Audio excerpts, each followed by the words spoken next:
Abdoulaye Cissé la ñuy dalal ci jàngat bi Abdoulaye ñu ngi lay nuyu. mu ngi noonu am mbégte di jàkkaarloo ak yow kon mën nañ cee soobu ànd ci léegi ak Chérif Aïcha. waaw mbégte ànd ak doyen bi xam naa tooginu doyen la doon toog moo tax générique bi yàgg ñu ngi lay nuyu di la ziar le jeune doyen le tout jeune doyen Aïcha. waaw li ñu waxtaanee nag mooy li fi xewoon fan yëpp ci Sénégal ba ay ñàkk ci seen bakkan am ñu ci am ay gaañu gis ngeen ko booba léegi kon ñu leen ko doon wax dogal bi nag mooy ay woote ngir ñu ñaanal leen benn bi ci njëkk bu officiel mooy bu gouvernement bi jël président de la République décrété tey Abdoulaye journée de deuil national ngir rek ñu daal di koy jagleel ñu ñàkk seen bakkan mouvement de défense de la démocratie ñoom it bëgg nañu amal beneen ëllëg muy ñaari fan yoo xamante ni kon dañ koy delloo ndukkal ñooñee ñu bëggoon cee taxaw seetlu nag ci wàll woowu d'abord. c'est très bien c'est une très bonne chose xam nga lu xew fii dañ ko fay waxati ko ne bu tiis tegoo ci nit léeg-léeg boo ko nattee ci sa bopp ci ngay amee yëg-yëg bi bu ngeen di fàttaliku subhanallah loolu de bokk ci. parce que loolu moom.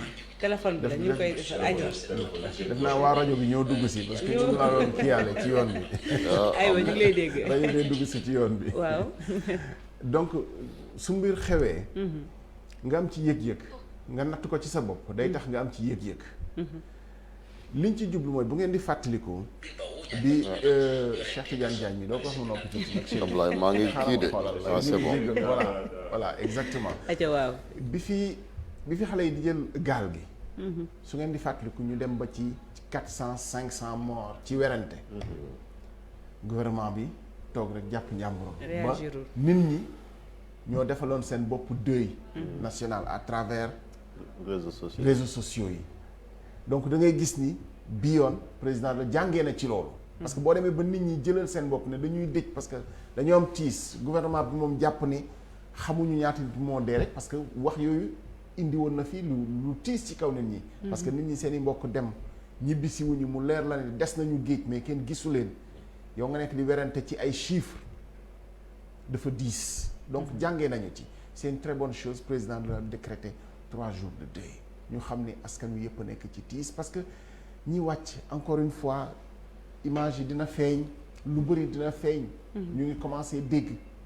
seede yi dafa diis ci bakkan buy rot ak ci anam yi nga xam ne ni noonu lay rotee boo ci jàngatee dalay leer ni bu ñu teeloon a waxtaan si lundi bi manifestation amul.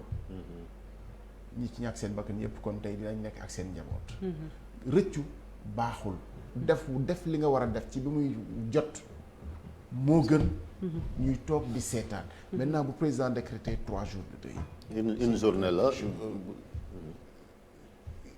réseaux sociaux yi am na ñu ci wax 3 mais président la waaw. moom ci journée bi lay yem. c'est une très bonne chose. pour ñu tiislu naqarlu mais tiislu naqarlu boobu jàngat la àndal. pour ñu xam ni ñii dee ay sénégalais lañ duñu comme nañu ko waxee woon ñu doon def ay actions terroristes. te gis nga wax yi tàmbali na sax di feeñ ci ni nga xam ne ni noonu la ñu war a waxee pour mën a dëfal nit ñi. parce que loolu bu ko sa mbokk déggee ñu féetale ko foofu.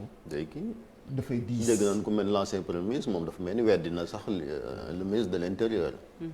xëy na heureusement la ñuy wax heureusement am ku dayoom toll noonu ñëwaat ci baat yooyu président de la république weddiwulul waaye dëggalu ko.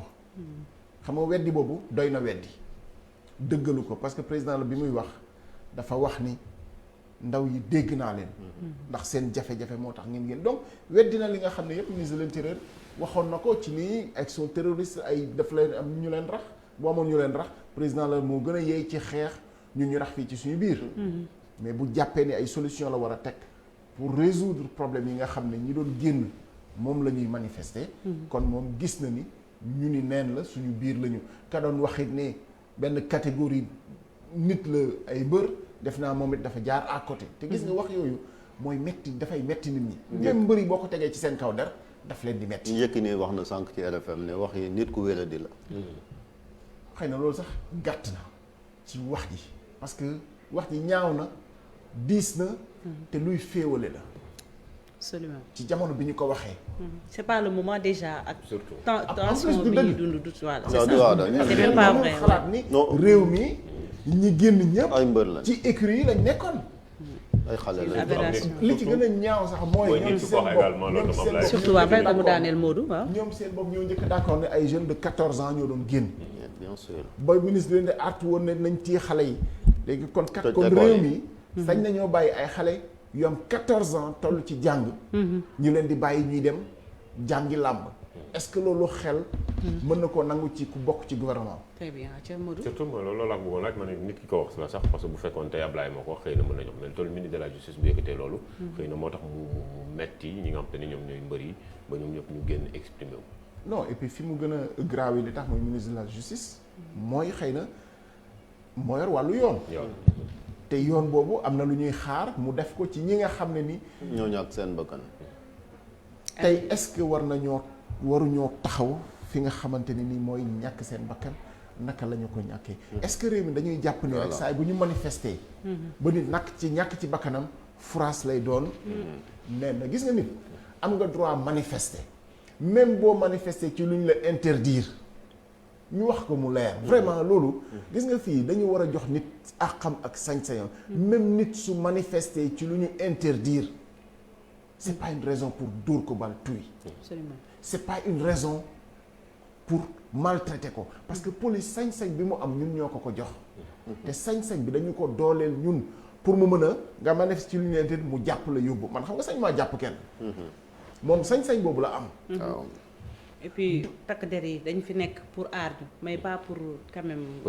di indi ay jafe-jafe ci wàllu woowu démb bi may waxtaan ak Seydi Gassama nee na ma boo gisee sax kàddu ministre de la justice xaw a raglu nee na fii topp takk der mooy ministre de la justice ci boppam moom mooy joxe ordre de poursuite c'est-à-dire quittance bi nga xam te ni xëy na ci xayma procureur dana mën a topp takk der boobu donc bu amee yenn position yi bu ko teelee jël déjà day xaw a indi jeexi jaaxa ci boppu Sénégalais ci nax yoon dana mën a def liggéeyam ci yenn bavure ñuy gis. fii xam nga lu ñuy confondre loolu dëgg la fii xam nga lu ñuy confondre administration ak syndicat syndicat de police su amee sañ na taxaw di défendre ay membres am mais administration moomul nekk ci corporatisme bu ñu waxee sa première position mooy setal xoolal ci cas de torture yi vraiment est-ce que réew mi mën nañoo toll ci miim ni dañuy mettital nit ñi ça ne veut pas dire que alkaati yëpp takk der yëpp dañuy mettital nit ñi mais fii boo waxee dañuy yàq wax ji soo waxee ni dañ maa mettital ñu ne non deru police la bëgg a tilimal c'est pas vrai police am na ñoo xamante ni defuñu seen liggéey normalement ñooñu bu ñu ko deful normalement ñoom ci seen bopp ñoo waroon a njëkk a jóg pour setal seen bopp mais duñu ko def soo waxee fi ñuy yàqee wax ji rek boo waxee dañu maa mettital ñu ne day tilimal deru institution de la police est-ce que institution de la police moom mooy nangu ñuy teg nit ñi loo xam ne nii yoon mayu leen ko est-ce que institution de la police nangu na ay nit taxaw ci wetu ay membre am di dóore muy seetaan xam nga loolu ñun citoyen bu ñuy kaas naan milice yi warul am mais police moo ko waroon di njëkkat lijjanti ñoom te nag li ci gën a doy waar xam nga ko kii xam na ko kii xam na ko ci suuf alkaati yi yu mag yi kenn d'accordu ci est-ce que finalement du naafeq aussi ñuy li ñuy wax ci suuf ku ne xam na ni d'accordul ci mais kenn du ko wax te boo ko waxee ñooñu sax ñooy génn publiquement di contredire wax ni non deru police la ñuy tilimal mais deru police ki ko ñu ko tilimal mooy ki def lu dul yoon ki def li nga xam ne santuñu ko ci police est-ce que manifester ci li ñu gisagum mais loolu li muy indi mooy dañu waroon a taxaw xool ñi nga xam ne dee nañu ci manifestation nan la ñu deewee encore une fois mënuñoo weddi image yi nga xam ne ñu ngi koy gis même si xam nga léegi manipulation dafa yomb fake news waaye dafa yomb mais dañu koy gëm ba ñuy gis leneen tout à fait gis leneen bi mooy police ci boppam moo amoon intérêt pour leeral naka la ñenn ñi wàccee xale bi wàcc ci 22 Cheikh Wade defe naa mais kooku li nga xam ne nii gis nañu ko ëpp na ci nettali te ñëpp gis nañu image bi foo xam ne nii xëy na xumbul comme ñu manifester di amee nga gis alkaati làqatu ci oto di diir nit mel ni kuy fo tel mu ne këlëb ñu ngi filmer oto bi ñëw na ba tiim ko ñu xam ni def nañu njombe ñu rocceeku daw mais loolu su fi nekkee bu ñu ci wax lu dañ koy gëm. fii lan lañ fi mënul a leeral ci police lu mu def bu ñu ko buggee leeral pour mën di seetal seen der. loolu soo ko waxee ba pare ça ne veut pas dire yaa ngi yàq taxawaay bu rafet bi nga xam ne ni ñu ngi koy rafetlu ci police parce que effectivement. bu bari woon ñu mel ni alkaati boobu ñu jàpp ni moo def loolu. bu bari woon ci police musiba am. dëgg la de. moo tax nag yooyu war ñooy bàyyi mu jàll dañ ciy war a taxaw. loolu lépp nag est-ce que du justice moo ko war a leeral parce que leen gis mooy c'est vrai que apaisement la ñu wax wala nangam mais réew yi nga xam ne sax dañoo am ay guerre ñaanu ko yàlla fii ci Sénégal bu nee ba génn ci li nit ñi ko wax mooy triptyque bii da naan vérité justice réconciliation donc mooy dëgg d'abord lépp ñu teg ko ci dëgg pour éviter que situation bi amaat mooy comme ni droit de l'homme di wax ñu ubbi une enquête indépendante boo xamante ni day tëddee njaaxaanaay ñu xam ñi ñàkk seen bakkan lan moo tax ñu ñàkk seen bakkan. ak fan lañ ko ñàkkee. Chérif dadul suñu taarix du suñu aada xam nga lu tax. xoolal ñi gaañu ci affaire bi ñi ci dee ñëpp rab nañ leen ba pare suturaal nañ leen. bu nekkoon ci suñu xel ci xelu administration. ci jaari mbir yi ci yoon ñooñu danañ autopsie ba pare autopsie du caa gën a xam. lan la mais da ngay dindi yeneen yi nga xamante ni werante mën na cee am. parce que tey mën ngaa ji nit yéen a ko rey ñu ne non non non weddi. lan moo mën a firndeel ni ci bal la dee lan moo mën a firndeel ni bal boobu am na ci police am na calibre yoo xam ne sañ nañoo njort ni police ko am te police am nañu historique bu seeni armement. ku ñu jox arme. ban munition moo ci ne parce que police su amul loolu musiba la. police moom bu mënul retracer. munition ak i armam. ku mu koy jox ma xam ni ñu ngi ci musiba. parce que boobaa alkaati mën na jël arme def lu ko neex. te kenn du xam. donc autopsie su amul. mais et puis waaw mën nañoo xool aussi ndax ci manifestant yi am na ku doon jëfandikoo. ay fetal ak yooyu gis nga yooyu. li leen autopsie li lay permettre. du la ne diw la mais dana écarter ay pistes. ba xëy na doo joxoñu ci police am na. mën na am sax manifestant yor arme yoo xam ne mais police yor na ko mais loolu buñ ci xuusee di nga gis ni munition bi ñu utiliser kat waa police bu ñu ko amee bu ñu defee seen inventaire danañ xam ni bal jógewul ci ñoom. dem parce que ka nga xam joxoon nañ ko ngànnaay mu yor arme delloo siwaat na ko ak munition yamu yoroon yëpp donc xam nga foofu teggi nga tuuma am nay technique yoo xam ne même ci manifestation même ci mbooloo bu nit deewee ci bal mën nañoo xam fu muy jóge encore une fois vidéo yi àdduna bi yëpp noonu lay doxee léegi vidéo amateur mooy c'est-à-dire élément de constitutif de preuve ci yenn yi George Floyd defe naa ni bu dul woon xale bi doon romb filmer ko àdduna bi du jaxasoo à la suite de ces événements là donc dañuy bàyyi xel yooyu mais nekkagul ci suñu bopp te bëgg ku nekk di layal suñu ñun fii mais bu ñu fi joxoñee presse bi mais duñ fi nekk di corporatisme am na yoo xam ne ci suñu biir lañu koy dénoncer naka noonu yeneen i corps mais lan moo tax ñenn ñi yaakaar ni waruñoo mën a wax ci moom alors que ñoom lañ bëgg a dooleel parce que mooy suñu sécurité loolu mooy suñu jàmm. mais bi mën nañ ci am njort bu rafet comme que nee nañu enquête bi waa BIP yor nañ ko pour saytu xool. BIP ban njort bu rafet de enquête day mosuma dégg ni enquête moom BIP moo koy def loolu moom njort sax amu ko ci vraiment. parce que xam nga lu tax non biban njort boobu wax dëgg fa yàlla.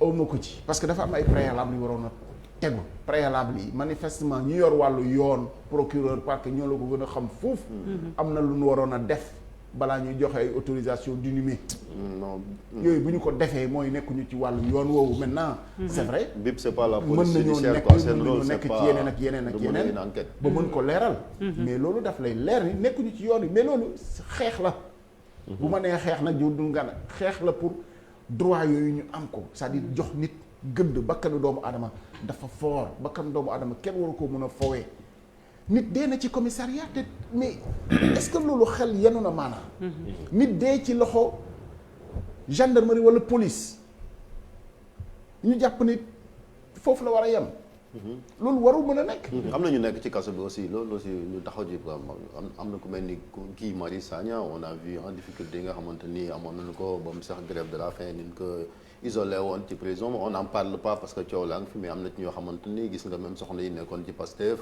garde à vue yàgg yi retour de parquet muy loo xamante ne aussi même mouvement de la défense de la démocratie ñi ngi koy sàkku pour ñoom ñu bàyyi leen comme dañoo nekk ci logique gu aussi apaisement mais le cas de Guy Marius Sagna lu jot a taxaw la mais chef xam nga bu ñu jógee ci lii ak ni ñu ko lijjantee parce que xam nga ni moos dañ koo lijjanti vraiment ku nangu jàpp ni yoon rek moo dox ci aqulaay taalam yaa ngi nax sa bopp fii lu ñu mënul lijjanti amu fi dañuy dëggal nangul président de la république ni effectivement bu réew bi demee bay tàkk am na lu ko gën dañ ko lijjanti waruñu fee nekk nag di téye ay Guy Marius Sagna ba nit ñi seen xol jógati muy indi fi leneen ñuy door a tàmbalee négocier mais Guy Marius Sagna kan moo sañ jàpp ni day waajal action attentat yu kenn xamul yooyu moom xalaatam da koy bind quoi vraiment waxul daanu ci kaw saret la loolu taxawul te gis nga délit yooyu mooy li ñuy wax mooy yi nga xam ne mooy lal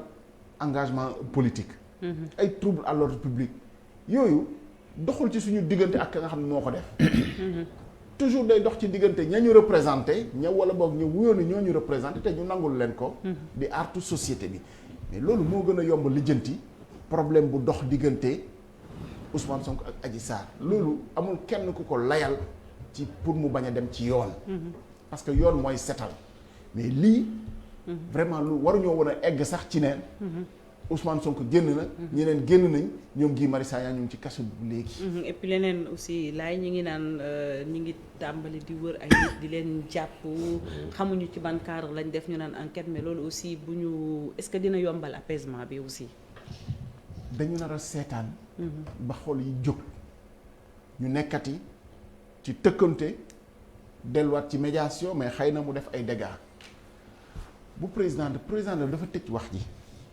vraiment wax bu dal la wax bu rafet la wax yéex na am yéexoon na waaye nag mieux vaut tard que jamais wax na wax bu dal dégg jeunesse am dégg askanam moom ci boppam moo waroon a jël décision bi ci nii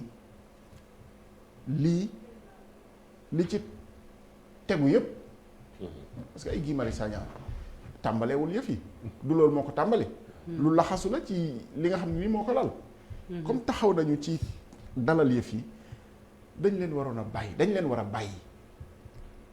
a bàyyi li ñu leen di jiiñ sax en temps normal sax loolu daf fi war a jóge soupçonné nit ni wax nga mais nga gàttandu ko d'accord boo ko gàttandoo tamit mais doo ko tëj ràpp te kenn mënu fay gëmloo nit ñi ni Guy Marius Sagna doon pexe pour daaneel nguur gi wala di def ay pexe yu ñaaw bu ñu amoon information boobu yàgg na lijjanti nañu ko ñeneen ñi tamit naka noonu engagement militant engagement politique fii ci réew mi nañ ñaan yàlla bu mu yóbbu nit ci jël ngànnaay wala di bëgg daaneel nguur très bien loolu buñ ci jàmmoowul day gën a jafeel affaire yi xëy na état de catastrophe sanitaire bi quand même waaw le 19 mars le président aussi a décidé ne day arrêter état de catastrophe sanitaire bi décrété woon dans les régions de Dakar et Thiès surtout que situation bi nga xamante ni mbas mee taxoon on a vu que ñi mu impacté bari na trop boo taxoon même couvre-feu bi levé nañ ko mais ñu demee ni ki artistes yi ñu ngi doon ñoom it am lu leen métti ndax seen i activité mënuñ ko woon a am di ko yëngu-yëngal ba Gambie sax lañ doon dem di fa mën a def seen i activité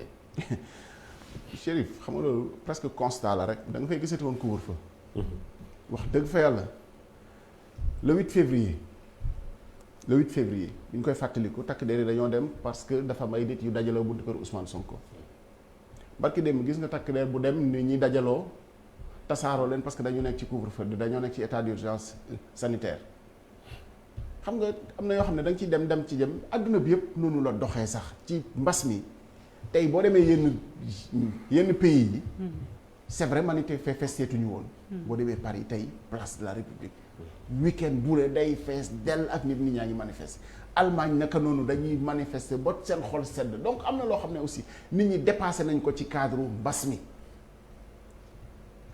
tiit beeg ragal beeg fitna bi ci nekkoon xëy na tey nekkatu ci nga jàpp ni boo defee ratio ñi mu dugg ba génn leen tey xëy na bëri nañu trop yooyu yëpp dañ ciy jàngat aussi mais ça ne veut pas dire que nekkatu fi moo fi nekk ba léegi sol masque di moytu moom moo fi nekk ñàkk bi comme yegsi na ñu yaakaar ci mais soo bàyyi woon noonu li muy yàq mooy ëpp parce que finalement jëriñatul dara parce que nit ñaa ngi dajaloo.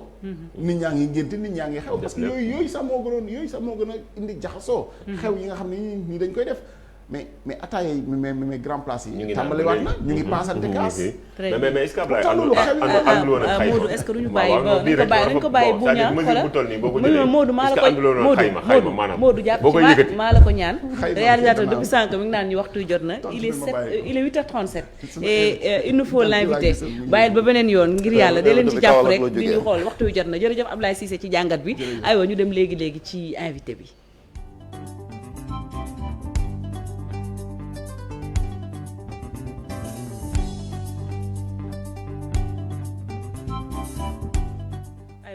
waaw mooy docteur Kalidou Ly